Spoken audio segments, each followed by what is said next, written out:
prece por luz. É o prefácio do livro Ceifa de Luz, psicografado pelo Espírito Emmanuel, através do médium Chico Xavier. E este prefácio, realizado em Uberaba, no dia 29 de agosto de 1972, é uma rogativa do Espírito Emmanuel por luz, conhecimento, amor, para estudar o Novo Testamento. Então, Atos dos Apóstolos, as cartas dos apóstolos, as anotações de Mateus, Marcos, Lucas e João, a Bíblia, isolando-se trechos, versos, Emmanuel nos vem trazer os comentários dos Espíritos. E isto é uma diferença importantíssima, porque como homens podemos estudar estas passagens da Bíblia e teremos o que os homens dizem de Deus, o que os homens dizem do Cristo. No entanto, dentro deste contexto, os inúmeros versículos isolados do Novo Testamento, retirados para análise, é uma posição do que os Espíritos, os mensageiros do Cristo, dizem a respeito de Deus e do Cristo. Por isso, a produção mediúnica de Chico Xavier, de longe é a maior, mais de 400 livros, e de perto é a melhor, porque é a palavra dos mensageiros do Cristo e não a palavra dos homens. Emmanuel inicia se comunicando com o Senhor, pedindo acréscimo de misericórdia.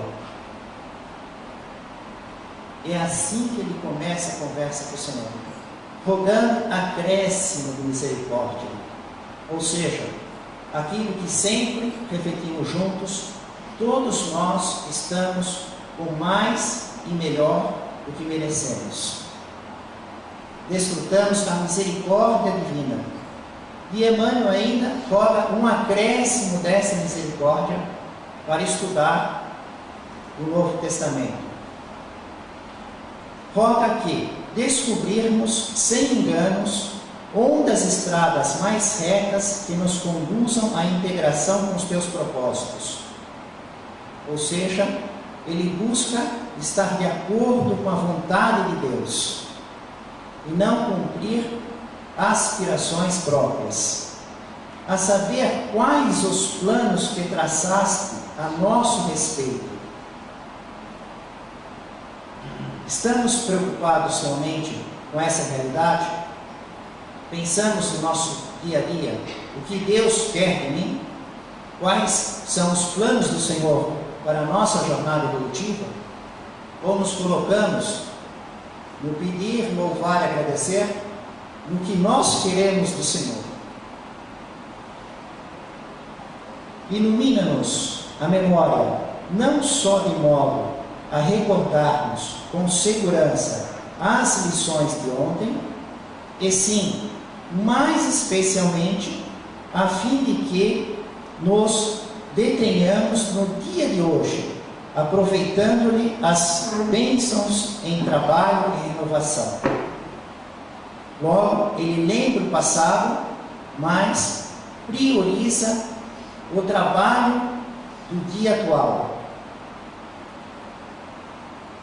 Inspira-nos, ensinando-nos a valorizar os amigos que nos enviaste.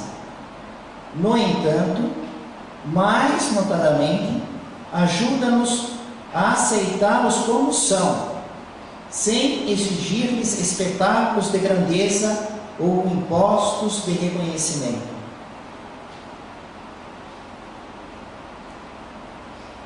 Amplia-nos a visão para que vejamos em nossos entes queridos não apenas pessoas capazes de auxiliar-nos, fornecendo-nos apoio e companhia, mas, acima de tudo, na condição de criatura que nos confiaste o amor, para que venhamos a encaminhá-los na direção do bem. Vejamos como é difícil essa realidade, porque cercado dos entes queridos, nós passamos a querer que eles vivam como nós pensamos, e dizemos: o melhor para você é esse caminho, faça isso, faça aquilo.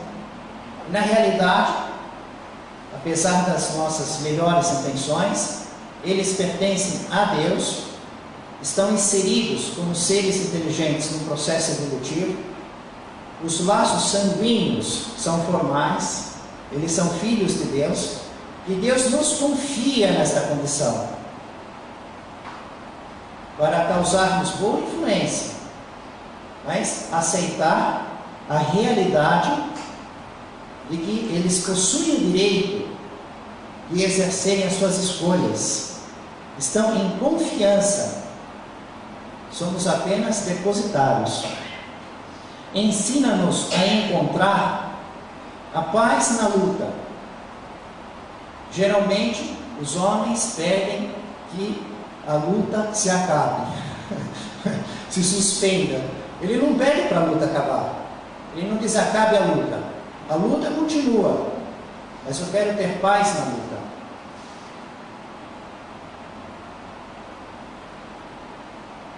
Repouso no trabalho edificante. Não é que cesse o trabalho continua, só que ele nos dá um prazer tão grande que nos representa um repouso. Lembra aquela frase vulgar: arrume um trabalho que você gosta, porque assim você não tem que trabalhar. O trabalho passa a ser uma satisfação, é o repouso no trabalho. O socorro na dificuldade e o bem nos supostos males da vida. Esta parte final, ver o bem nos supostos males da vida, é a mais difícil, porque quando observamos o mundo que nos cerca e avaliamos as circunstâncias, as tragédias, os dramas, e dizemos: é um mal, esse é um mal que está ocorrendo na vida, não conseguimos compreender o bem que está lá dentro, o bem dos supostos males, porque para realmente poder avaliar, teríamos que ter todas as variáveis, e nós temos apenas algumas, aquelas que o nosso nível de compreensão tem possibilidade de perceber.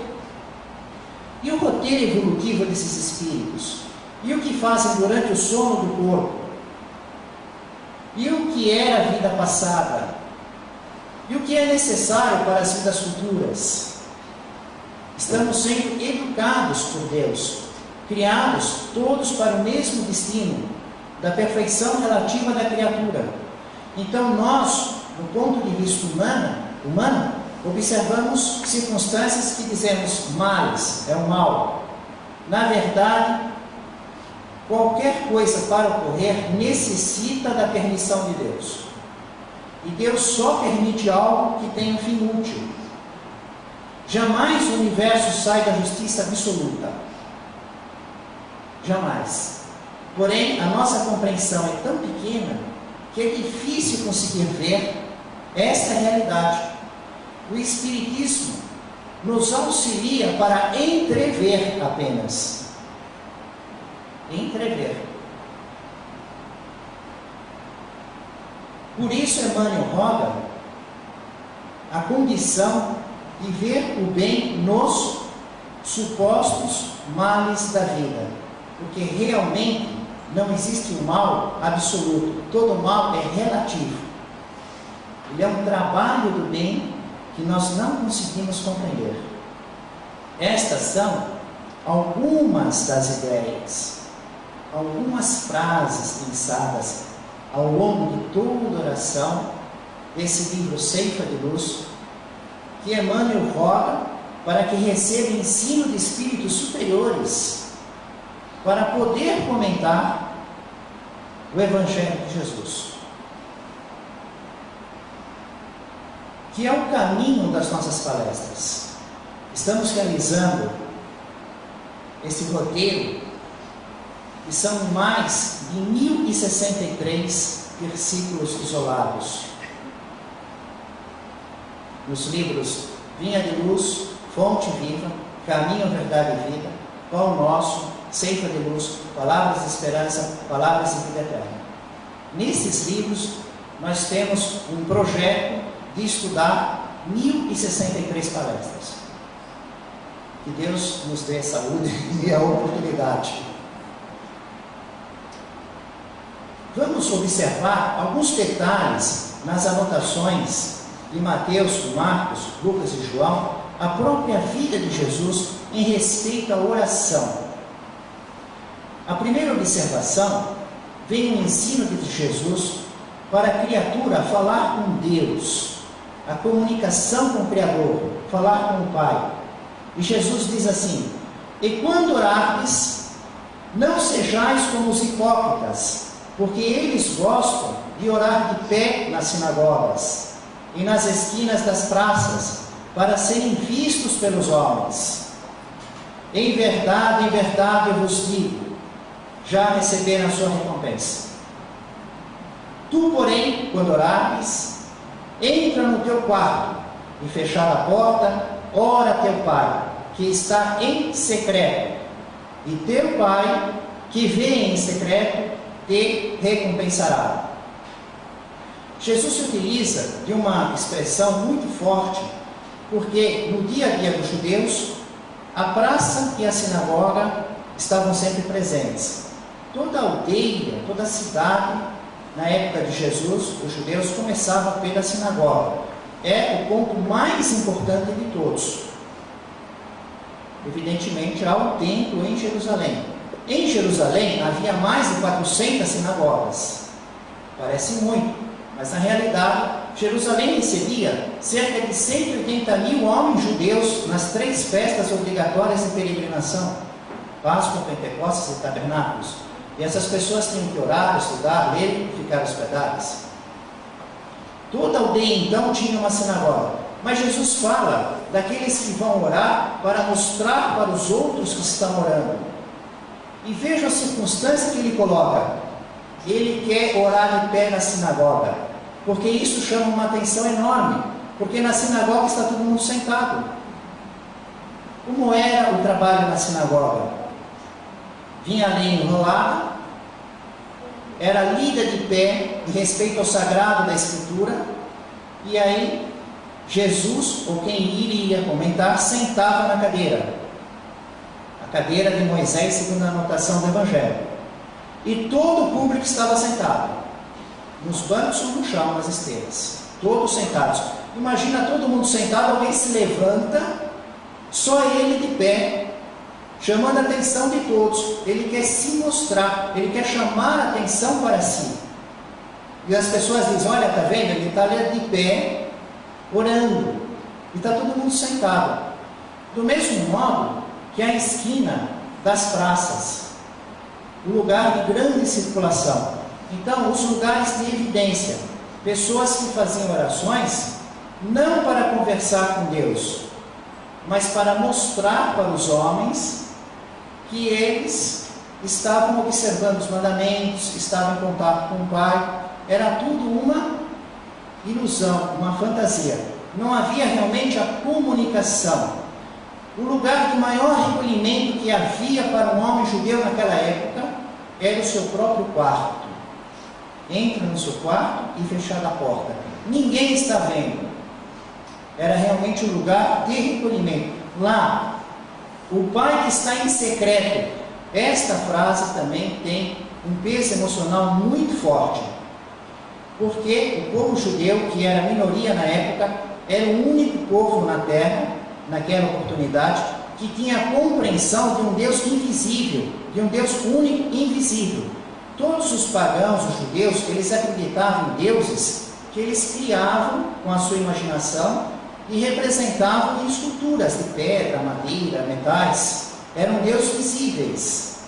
O Deus judeu era conhecido pelo Deus secreto. Cadê ele? Ninguém vê, não tem estátua, não tem tamanho, não tem imagem. Cadê? Estava no pensamento, no coração. Era um Deus em secreto. fale com seu pai que está em secreto, e em secreto ele te recompensará. Uma outra passagem do Evangelho, Jesus vem falar a respeito da lógica. Nas vossas orações, não useis de vãs repetições, como fazem os gentios, porque imaginam que pelas muitas palavras serão ouvidos. Portanto, não sejais semelhantes a eles, porque o vosso Pai sabe o que vos é necessário, antes mesmo de lhe pedirdes. Ora, se Deus é a inteligência suprema do universo, Criador de todas as coisas, por que temos que pedir a mesma coisa 10 vezes, 100 vezes, 1000 vezes?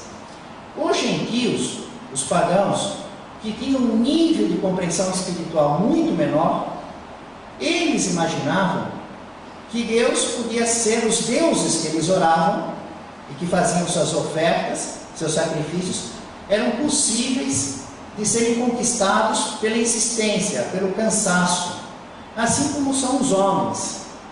Nós observamos na prática que tem pessoas que ficam insistindo, ligam na nossa casa, querem vender plano telefônico, que abrem conta no banco, vender seguro, né? No futebol observamos alguns jogadores que pegam na manha, que o juiz reclama, insiste, faz tanto até que acaba conseguindo pela insistência. Então os gentios repetiam as mesmas palavras, as mesmas ideias, várias vezes. E isso era um nível de compreensão espiritual. Com a evolução da compreensão dos atributos do Criador, isso não é necessário. A prece, a conversa com Deus, cada palavra tem que ter um sentido. E apenas uma única vez. Por que ficar contando, rezando exatamente igual, tudo, a mesma coisa, Pai Nosso, Ave Maria, conto. Várias vezes. O próprio humano recebendo uma conversa, sempre a mesma palavra, seguidamente, ele vai, para aí, pensa que eu sou o quê? Vai repetir 50 vezes a mesma coisa? Falou uma, basta. Então Jesus chama a circunstância da lógica. Num outro momento, Jesus vem falar a respeito da eficácia, do resultado, e diz assim: pedi, vos será dado, buscai, achareis, batei, vos será aberto. E para criar uma grande ênfase nisso, ele compara Deus com os homens, e diz assim: olha, os homens são maus, e ninguém podia contestar isso. Quem podia dizer: não, eu sou bom, eu só faço bem, eu sou volume acerto? Ninguém podia contestar. Ele dizia: vocês, homens, são maus, com a autoridade moral dele, e todo mundo concordava. Ora, para o vosso filho, se pede pão, vocês não dão pedra, vocês dão pão. Se pede peixe, vocês dão peixe, não dão serpente. E vocês são maus. Agora pensem em Deus, que é a perfeição absoluta, que é o amor infinito. Se pedir, será dado. E Jesus usa a questão do pão e do peixe, que tem uma condição emocional muito diferente da nossa hoje. Porque se fosse traduzir na emoção, ele teria que falar feijão com arroz, e não pão com peixe. Porque hoje o prato comum aqui no Brasil, diário, é o feijão com arroz, né? Pelo menos na gíria. Para mim é mais um macarrão, um macarrão com pizza. Né? Mas na época dele, no local que ele vivia, o que o judeu come todo dia lá? Pão e peixe. Esta é a comida de todo dia: pão e peixe. Então, quando ele fala pede pão e pede peixe, ele está falando do homem comum, vivendo na circunstância diária, um homem do povo. Nada de especial, dia a dia, o que eles viviam diariamente. E dizendo: olha, o homem é mau e sabe dar boas coisas aos seus filhos. Por que vocês têm dúvida? Não confiam que Deus, que é infinito e bom, não está querendo dar boas coisas para vocês, que são filhos dele. Num outro momento do Evangelho, Jesus compõe uma parábola. esse fato é novo, está bebendo água, uma explicação para os amigos aí espalhados pelo mundo que observam as palestras pelo YouTube, por causa do ar-condicionado. Eu estava conseguindo fazer palestra sem beber água, mas ele resseca o ambiente, né? Então, é em questão do ar-condicionado. Jesus compõe uma parábola do fariseu e do publicano, e diz assim, que os dois homens subiram ao templo para orar. O templo de Jerusalém fica no Monte Moriá, e é o lugar mais alto da cidade, estivemos lá. Já na época, era obrigado a subir escadas, para chegar no piso dos pátios. Pátio dos gentios, dos pagãos, depois das mulheres, dos homens, dos sacerdotes, escadarias para subir no piso. Então era o lugar mais alto, e esta condição física de você sair da sua casa e começar a subir as ladeiras para chegar no templo, subir as escadas para chegar no piso, para chegar no lugar para orar a Deus, você tem que elevar o corpo para elevar o pensamento. Isso tinha uma simbologia, uma expressão emocional, um conceito. E muitas vezes nós vamos observar no Evangelho, colocado desta maneira: Jesus sobe ao monte para orar. Toda vez que ele vai falar com Deus, é anotado como ele subindo ao monte. E quando ele desce ao monte, é para curar.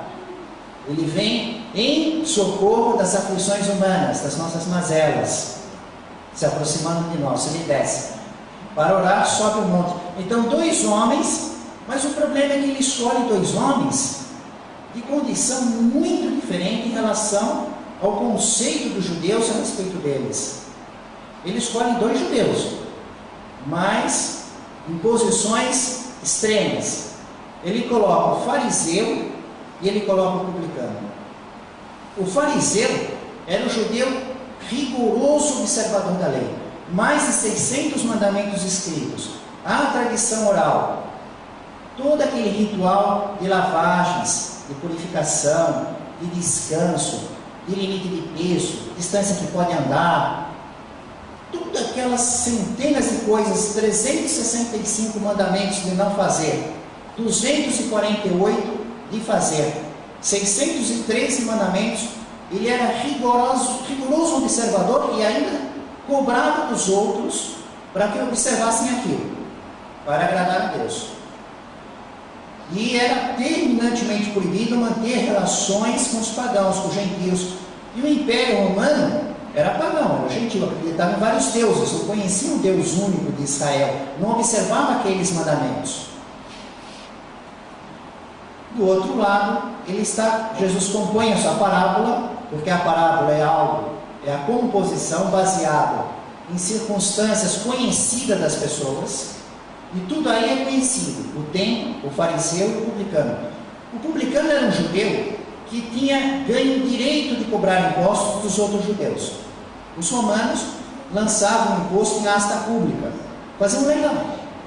O judeu mesmo que conhece a vida do judeu, que fala idioma, que vai controlar, quem desse o maior lance para o Império Romano era aquele que ganhava o direito.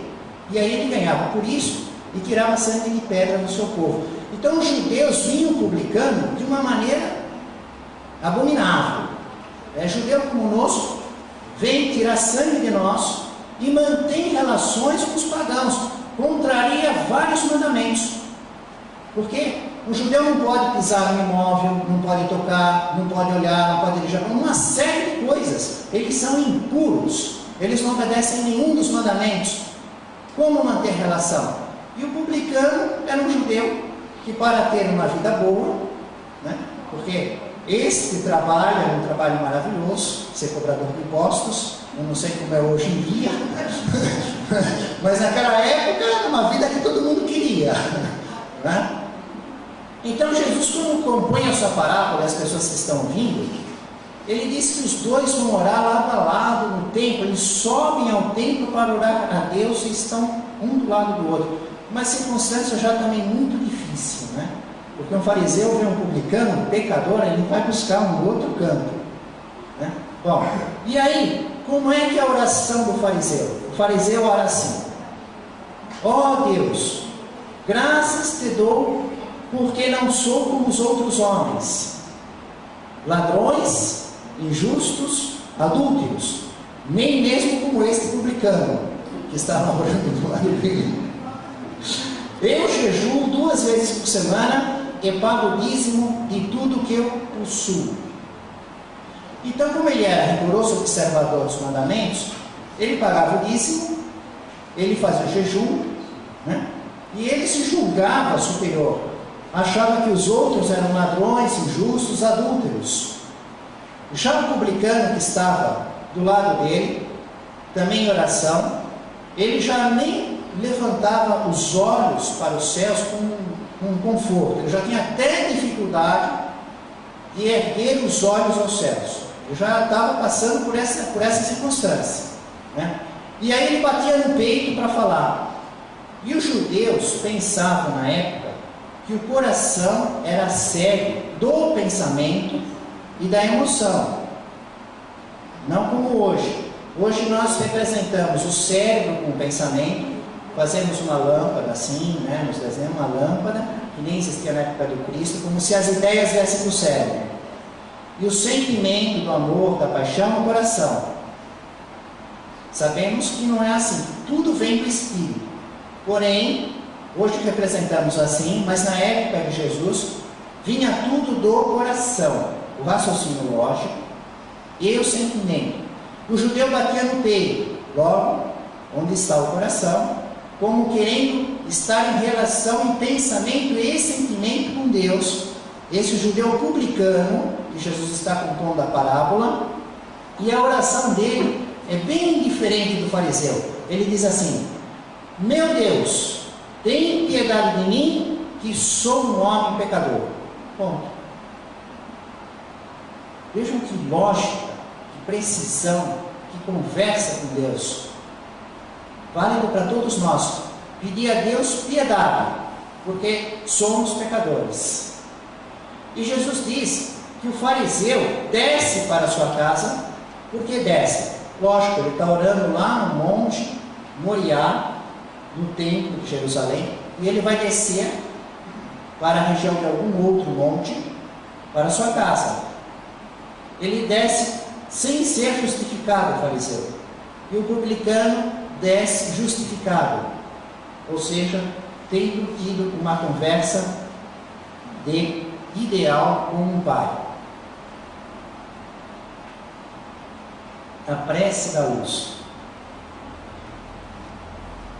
A luz, o conhecimento, a sabedoria, nós vimos nessas passagens tiradas do Evangelho que Jesus fala de vários níveis de compreensão. Ele fala dos gentios que ficavam repetindo, porque tinham uma compreensão bem ainda na infância espiritual. Cobravam uma postura dos judeus, falava da hipocrisia e da sinceridade. Então nós percebemos que a luz, a prece por luz, que é o título que Emmanuel dá na sua prece, para poder estudar o Evangelho, ela é proporcional à evolução. Assim como é o conhecimento, o ensino na escola humana. Nós temos o ensino fundamental, ensino médio, ensino superior. É proporcional. Nós estamos em graus de conhecimento diferentes. E Emmanuel faz uma rogativa, lastreado um acréscimo de misericórdia, pedindo mais luz, ou seja, um esclarecimento um pouco maior, um pouco melhor, para uma condição atual dele, para estudar e nos trazer, na psicografia de Chico Xavier, um entendimento melhor do Evangelho, da Bíblia, que já está lá há 2000 anos. E teremos ainda muitas outras etapas para ter uma compreensão melhor. Bom, que isso tem a ver com a próxima parte do estudo. Nós vamos agora voltar um pouco no tempo. Vamos para a época de Allan Kardec, codificador da doutrina espírita, e vamos ver uma curiosa etapa dessa evolução espiritual.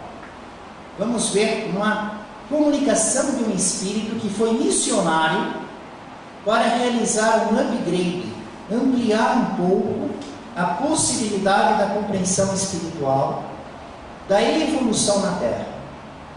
Nós sabemos que Allan Kardec pesquisou alguns médiuns em Paris, aproximadamente 10, e foi assim que ele fez a primeira edição do Livro dos Espíritos, publicada dia 18 de abril de 1857, no sábado, na Galeria de Orleans, em Paris, com 501 perguntas.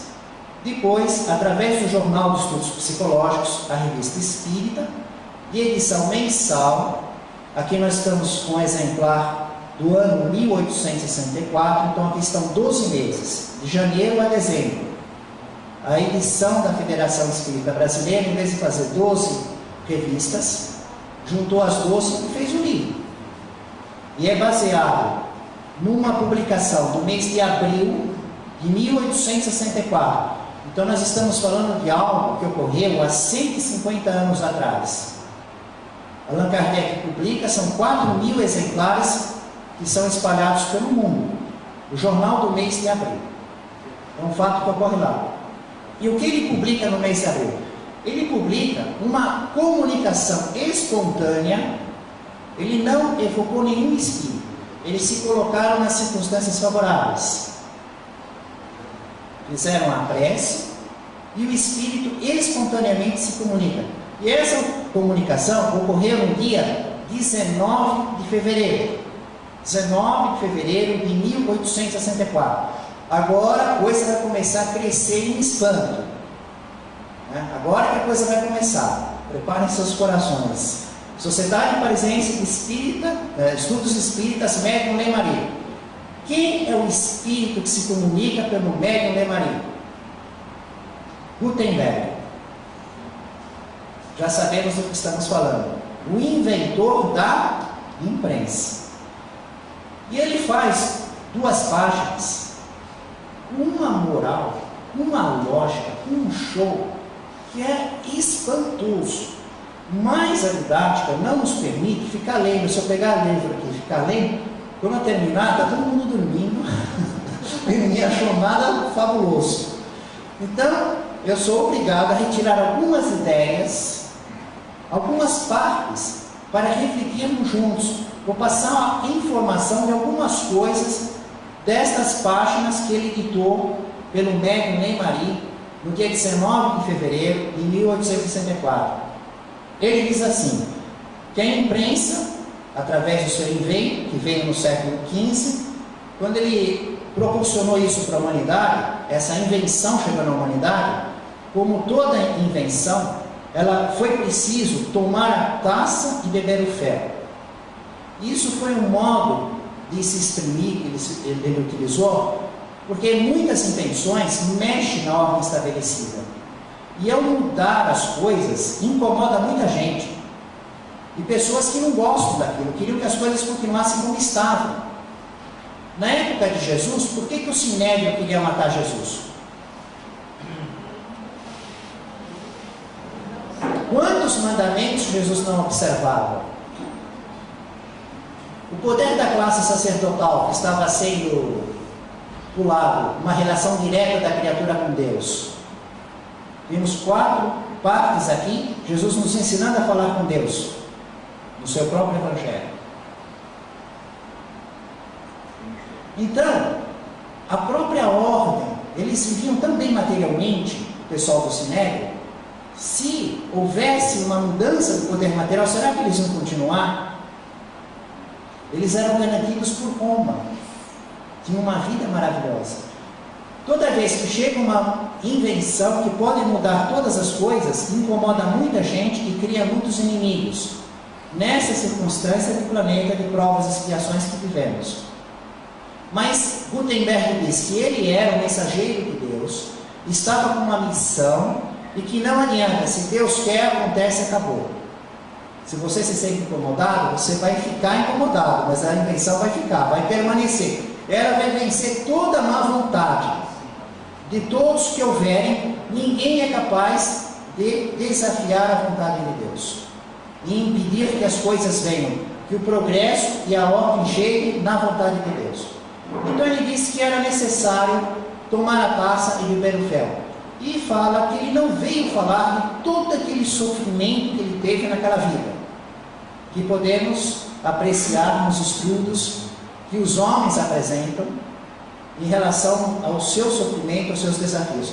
Ele veio falar a respeito da imprensa em relação à parte espiritual.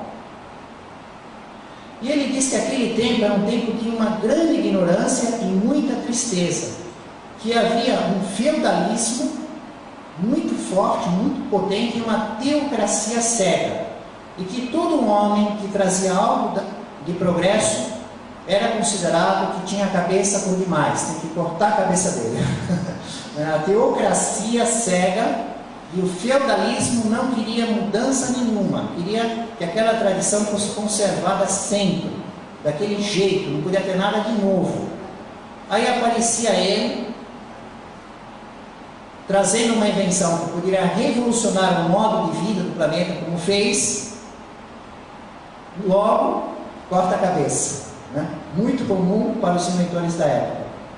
Ele chama a imprensa, no mundo espiritual, é chamado da Revolução Mãe. Revolução Mãe. E ele faz um histórico tão bonito falando de como a humanidade se expressa através da pedra, as pirâmides do Egito, as cidades de pedra da antiguidade. Até mesmo na Bíblia nós vamos observar entre os judeus que certas pedras para a adoração tinha que ser pedra que nunca tinha sido cortada pelo ferro. E vem construindo aquela circunstância da humanidade ter que escrever, colocar a sua vida na pedra, na arquitetura, e chega nas catedrais no estilo gótico, que conhecemos muito na Europa, que contavam a história da humanidade. Quais eram os meios que tinha um homem para colocar a sua história, a sua lei? A pedra, o papiro, o pergaminho. Moisés recebe a lei na pedra. As tábuas da lei ele recebe na pedra, no monte Horebe, no deserto de Sinai. Só que uma catedral leva muitos séculos, muitas vidas. É suntuoso, todo aquele estilo gótico, os vitrais, aquele colorido, aquele trabalho, as telas. Mas quantos séculos? Quantas vidas? E o limite da informação? Quando observamos as catedrais suntuosas, ficamos encantados, mas imagina as anotações de Mateus, Marcos, Lucas e João, o que estamos fazendo hoje com elas, comparado com aquele passeio que nós damos dentro da instituição, que antigamente era de graça, hoje muitas vezes tem que pagar para entrar, é visto como um museu, para apreciar a vida de Jesus, o nascimento, a crucificação, a representação do céu e do inferno. Não tem comparações entre a quantidade de detalhes. E o livro, a imprensa, o papel, ora, papel e tinta, dezenas, centenas, milhares, milhões, espalha para todo mundo uma riqueza de informação que levanta a inteligência, o conhecimento, o coração a um mundo completamente diferente. O que era reservado a algumas poucas pessoas, um domínio da coisa, que falava a respeito do Evangelho de Jesus, mostravam pequenas janelas nas pedras, nas telas, nos vitrais, aí a própria letra da anotação, espalhada pelo mundo. Eu tive a oportunidade de ver alguns dos livros, daqueles que eram copiados, eram livros imensos, grossos assim, né? O pessoal ficava anos e anos copiando, fazendo aquilo. Poucas pessoas, mesmo hoje, 2000 anos depois, nós vivemos a seguinte realidade. Tem lugar aqui no Guarujá, tem cinema no Guarujá, que só tem público se o filme está dublado ou é filme brasileiro. Ninguém consegue ler. Não lê. Põe lá legendado, não entra não. Tem que pôr dublado ou ser filme brasileiro. Não é, não vai. É a realidade nossa. Pessoas às vezes aprendem na escola, estão alfabetizadas, mas não conseguem, não tem. E a maior parte não sabe interpretar o texto que lê. Não consegue. Não consegue interpretar o texto que lê. Não tira as evidências, a lógica. Allan Kardec chamava muita atenção à inteligência, a capacidade de observar destrinchar, tirar a inteligência que está lá, a logística. Aí ele vem falando a respeito que a arquitetura, até um certo ponto, foi uma escrita universal, que o livro viria a substituir, e como o sol fecunda o mundo, com seus raios benfazejos, a imprensa, através do papel, dos livros, dos jornais, das revistas, iria também fecundar as ideias, iria fazer um grande progresso no saber das criaturas. Deus sabe, nas épocas propícias, pôr em nosso poder arma forte que se torna o pão do Espírito, emancipando o homem.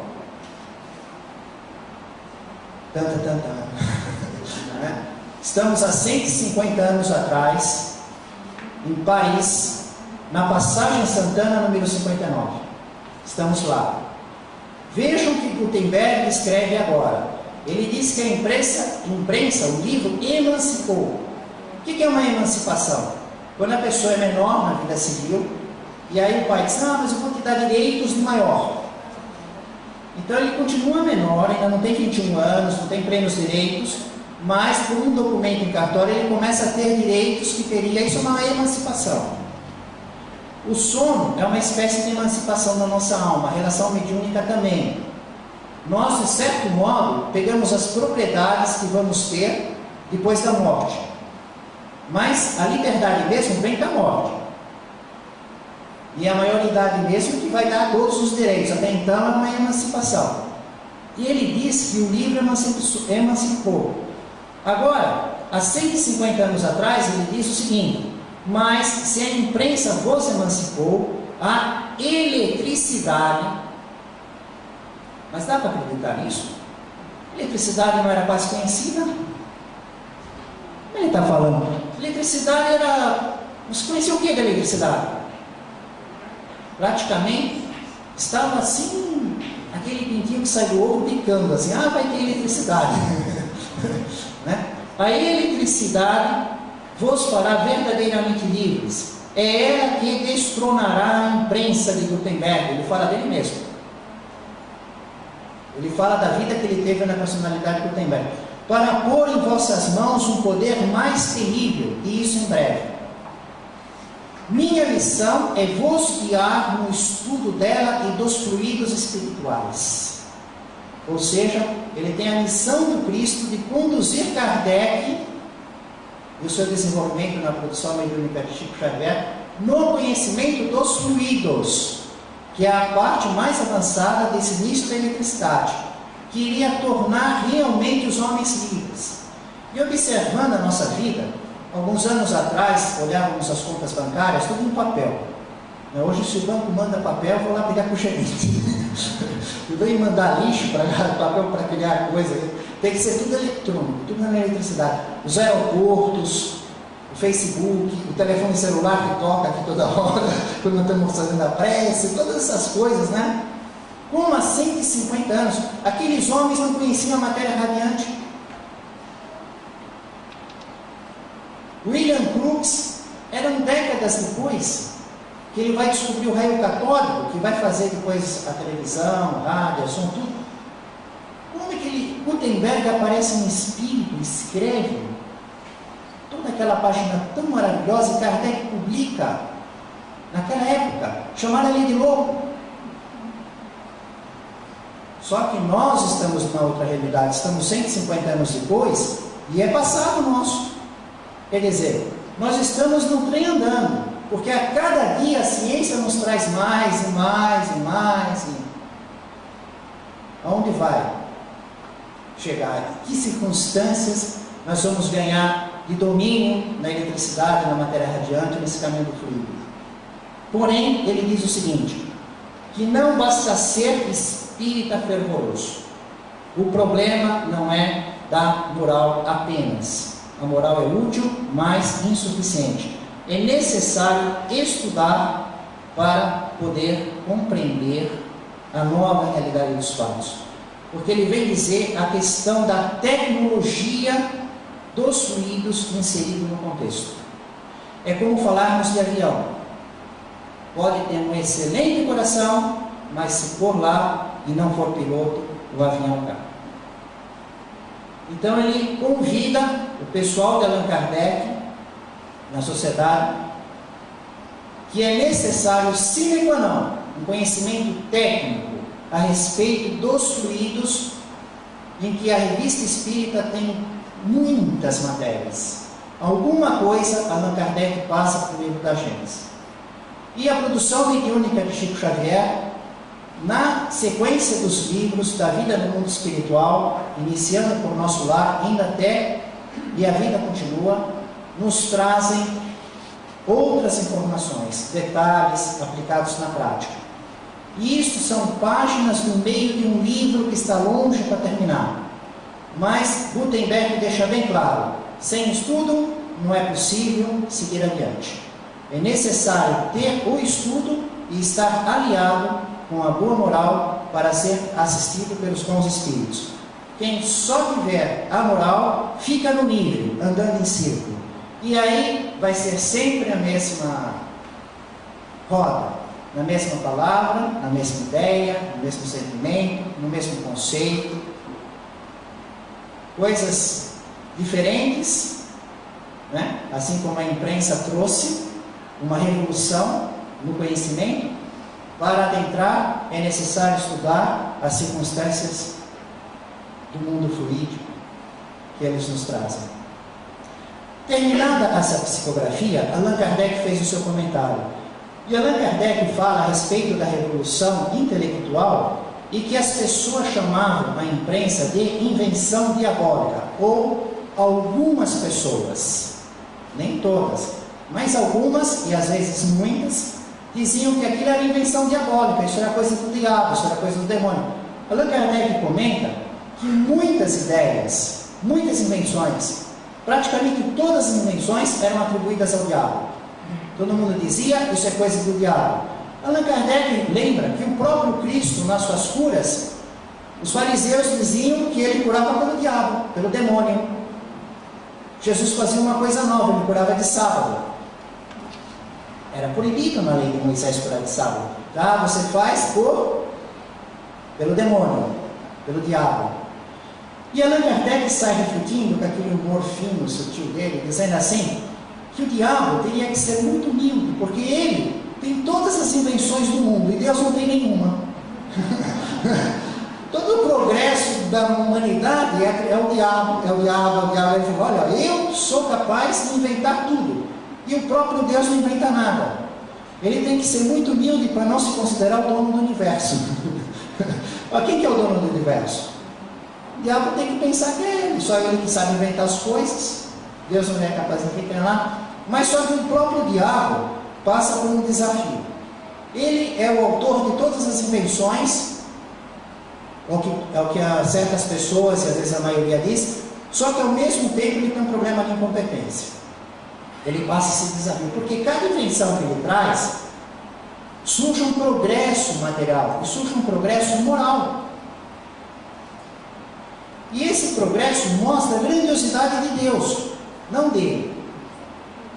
Vem explicar e mostrar os poderes, o amor, a grandiosidade de Deus. E aí ele se destrói ele mesmo. Não, mas puxa vida, eu que invento tudo, eu levo todos. Não, no fundo eu sou tão incompetente que eu destruo meu próprio reino. Né?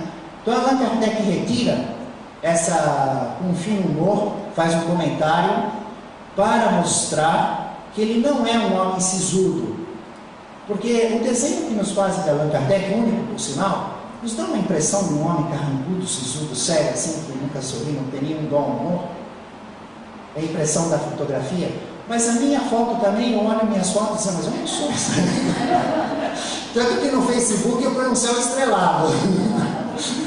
Né? Uma linguagem simbólica do jeito que os judeus pensarem. Aí tem uma parte que nós não vamos estudar, mas só para deixar aquela raiva para vocês. Vai ficar um pouco raivoso. Olha que surgiu uma pergunta que era assim, lá na Sociedade Parisiense de Estudos Espíritas: que concurso o espírito pode encontrar na franco-maçonaria?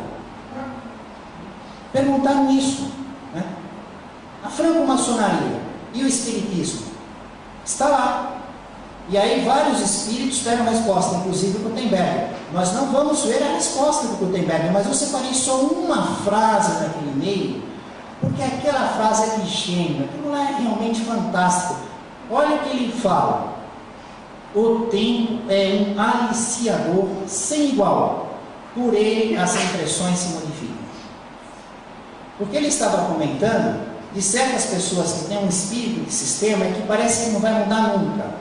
Vai pensar do mesmo jeito, nasce daquele jeito e morre daquele jeito. E por maior esforço que você faça de querer explicar, de querer mostrar os fatos, de tornar a coisa evidente, de mostrar com clareza, dá a impressão que ele nunca vai mudar. Aquele esforço de proselitismo que faziam os fariseus, que seguiam as pessoas, que iam atrás, que queriam que elas vivessem dessa maneira, vivessem daquela. E ele diz: não, olha, o tempo resolve tudo, porque a pessoa ela é obrigada a viver as suas consequências das suas escolhas.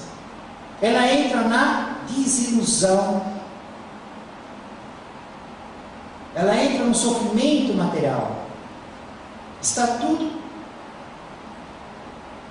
programado por lei do Criador, a cada um segundo suas obras. É só deixar o tempo trabalhar, que a própria experiência que a criatura se vê constrangida a viver, ela muda de ideia, com os sistemas, com as pessoas, com as instituições, com os parentes, com os governos, com tudo. E não precisa explicar isso muito, né? A gente já não vive assim? Do que nascemos até hoje, em relação às experiências que tivemos, quanta coisa mudamos, foi questão só de poucos anos. Mas ele está falando aqui de um tempo maior. Porque numa vida, são só, o que é uma vida de 80 anos no roteiro evolutivo dos espíritos? Não é um dia na eternidade.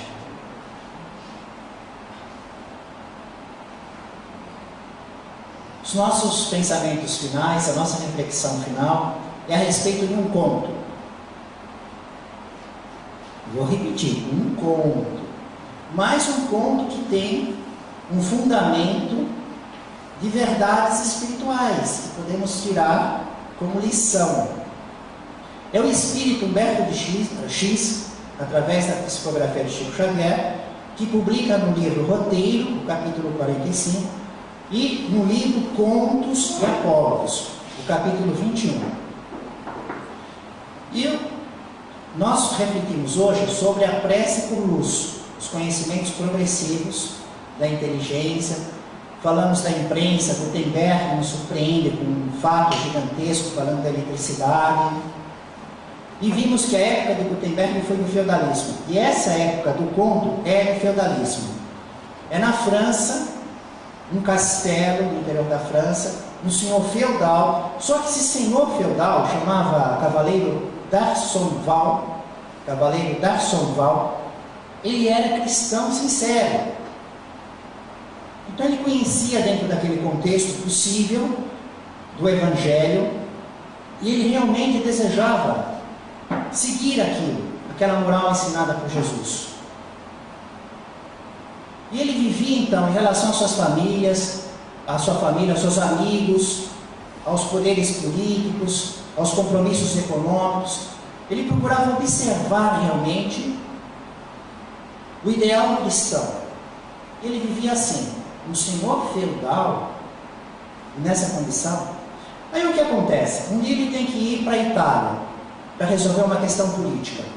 Pega aquele cavalo, imagina só o cavalo do senhor feudal, aquela armadura, e sai do seu castelo. E quando ele sai, começa a fazer o caminho, ele vê ao longe um homem, que ele já percebe, um mendigo. Um homem no caminho, estendendo as mãos e abrindo os braços, está pedindo esmola. E ele, com aquela condição da caridade, ele pega na sua bolsa, cheio das suas moedas de ouro, separa um punhado, aí ele vai passando com o cavalo, ele diminui um pouquinho, joga as moedas do mendigo, que está com as mãos e os braços estendidos, mas ele não fala, não para, não dá atenção, ele passa, porque ele tem o seu compromisso, ele é um senhor feudal, está andando lá no seu cavalo, representa os interesses do seu castelo, está indo para a Itália numa longa viagem. Ele joga para o mendigo, vai em frente e fica pensando na condição de vida daquele homem. como é que ele foi parar lá? Como é que ele sobrevive com aquela miséria? Aquele corpo parecia que estava cheio de feridas, as mãos tão feridas, Fica imaginando a diferença da vida dele, a qualidade da vida que ele tinha e a vida daquele irmão, daquele menino.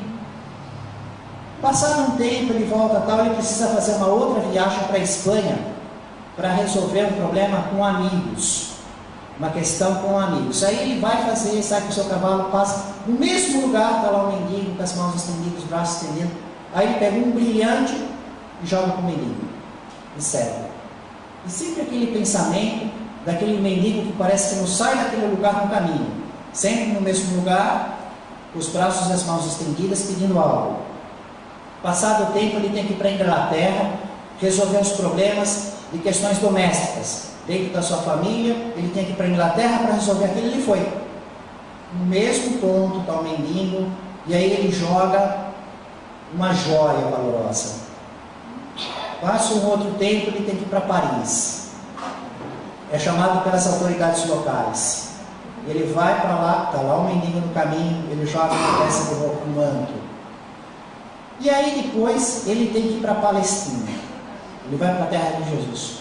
Ele é convidado a participar das cruzadas. Ele tem que recuperar os lugares santos. Lugares venerados que pertencem ao Cristo estão na mão de outros. Ele precisa ir, é convidado para ir na expedição de Godofredo de Bouillon. E ele quer ir, vai. Ele sai e está lá o mendigo, e ele joga joias para o mendigo e segue. Quando chega na Palestina, nas lutas, ele foi ferido. E naquela confusão toda, ele foi preso. E o pessoal do domínio do local prendeu. Imagina as consequências da vida que ele passou a ter. E a sua parte, os cavaleiros que lutavam com ele, não localizaram mais, perceberam que ele foi gravemente ferido e não viram mais, deram como morto. Voltaram, né? E ele ficou preso. E foi escravizado, ficou completamente deformado, apanhou muito, ficou numa circunstância muito triste. Chegou a notícia no seu feudo, no seu castelo, imagina o que fez a viúva. Casou de novo. Ia deixar o feudo sem administração, os seus filhos, né? Novo administrador, que a coisa tem que continuar, a vida continua, né? E aí, estava lá. E os anos foram passando, até que um dia o pessoal falou: esse homem está velho, doente, deformado, louco, não interessa mais. Largaram ele, some daqui. E ele saiu lá da Palestina e falou: vou voltar lá para o meu feudo, para o meu castelo. Fez aquela viagem enorme que saiu até no interior da França.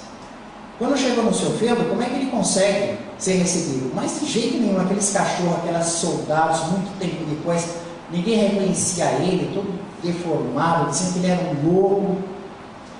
E não teve jeito nenhum, e ele fica andando naquelas ruas, já percebendo que ele vai acabar por ali. E aí ele vai passar justamente naquele caminho, que ele sempre viu um mendigo, ele olha longe e está um mendigo. E ele pensa: olha, o mendigo ainda está aí. E ele começa a andar em direção ao mendigo e começa a pensar: mas agora eu não tenho nada para dar para ele. Eu parece que eu estou na mesma condição dele. Todo ferido, deformado nessa condição. O que eu vou fazer? Ele ainda tinha no coração a vontade de dar algo. Aí ele se aproxima desse mendigo, o mendigo pega, estende as mãos para ele e diz assim: Darson Val, venha a mim, eu sou Jesus teu amigo. Agradeço o ouro, as joias, o manto, o agasalho e o pão que me deste, mas há muitos anos espero o teu próprio coração. E aí ele viu uma luz assim. No dia seguinte, quando os trabalhadores do castelo saíram no campo para fazer o trabalho da lavoura, encontraram o cadáver de um homem. Era Darson Val, que tinha desencarnado. O encontro divino é Jesus com suas mãos e seus braços abertos, esperando pelo nosso coração. Família espiritual de Jesus, no caminho do reino dos céus. Em nome do Mestre Jesus, louvado seja Deus.